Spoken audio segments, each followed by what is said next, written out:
तर आल्हाद कलोटी हे बिनविरोध विजयी झालेले विरोधकांनी मुख्यमंत्री देवेंद्र फडणवीसांवर यावरून टीका केलेली आहे, कारण आल्हाद कलोटी हे मुख्यमंत्री देवेंद्र फडणवीसांचे मामे भाऊ आहेत।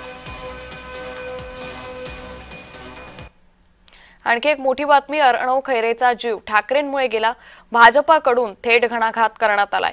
मुंबई भाजपा आंदोलनातून ठाकरेंचा निषेध करणार आहे।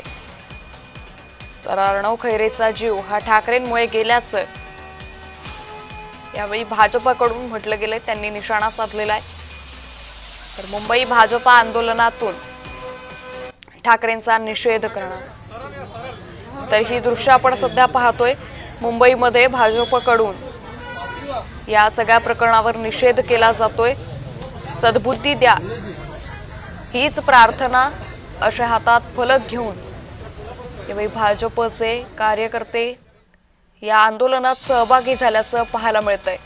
तर मुंबई भाजप आपल्या आंदोलनातून ठाकरेंचा निषेध करतंय।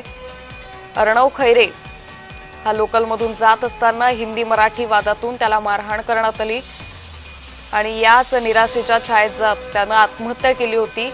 याच अर्णव खैरेचा जीव ठाकरेंमुळे गेला असा घणाघात भाजपकडून करण्यात आलाय।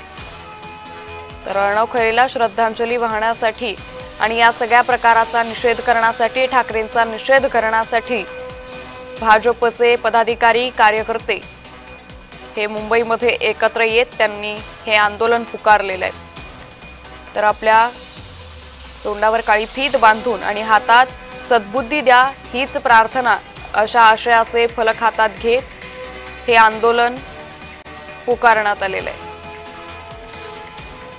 तर मुंबई भाजपा आंदोलनातून ठाकरेंचा निषेध हा केला जातोय, ही दृश्य सध्या आपण मुंबईतून पाहतोय।